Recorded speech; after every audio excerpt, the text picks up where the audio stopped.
അതെ, തീർച്ചയായിട്ടും സമാനതകളില്ലാത്ത ക്രൂരതയാണ് LDF ഗവൺമെന്റിന്റെ ഭാഗത്തുണ്ടായിട്ടുള്ളത്. സമരത്തെ ക്രൂരമായി അടിച്ചമർത്താനാണ് ഇവർ ശ്രമിക്കുന്നത്. ഒരു ഭാഗത്ത് ജലപീരങ്കി എത്ര തവണയാണ് പ്രയോഗിച്ചത്, ടിയർ ഗ്യാസ് പ്രയോഗിച്ചു. മാത്രമല്ല യുവമോർച്ചയുടെ സംസ്ഥാന അധ്യക്ഷൻ മനു ഇതാ പരിക്ക് പറ്റിയിട്ട് ഈ റോഡിൽ കിടക്കുകയാണ്. ഇതുവരെ ഒരു ആംബുലൻസ് പോലും കൊണ്ടുവരാനോ ആശുപത്രി എത്തിക്കാനോ പോലീസ് തയ്യാറായിട്ടില്ല. അത്രയും ക്രൂരമായി മനുഷ്യത്വമില്ലാത്ത സമീപനമാണ് ഈ ഗവൺമെന്റ് നടത്തുന്നത്. ഇതാ ഇപ്പോഴ് ഉദ്യോഗസ്ഥന്മാരോട് പറഞ്ഞതിന് ശേഷം മാത്രമാണ് ഒരു ആംബുലൻസ് ഇവിടെ എത്തിയിട്ടുള്ളത്. പരിക്ക് പറ്റിയവരെ ആശുപത്രി കൊണ്ടുപോകാൻ ഇപ്പോൾ മാത്രമാണ് പോലീസ് അധികൃതർ തയ്യാറായത്.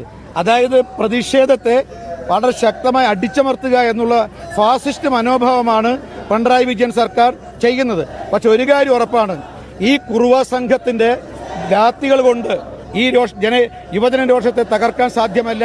ഈ ബാരിക്കേഡുകൾ കൊണ്ടും ഈ പ്രതിഷേധത്തെ തകർക്കാൻ സാധ്യമല്ല. മാത്രമല്ല കേരളത്തിലെ യുവജന രോഷമാണ്, രോഷാഗ്നിയാണ് യുവമോർച്ചയുടെ പ്രകടമാകുന്നത്.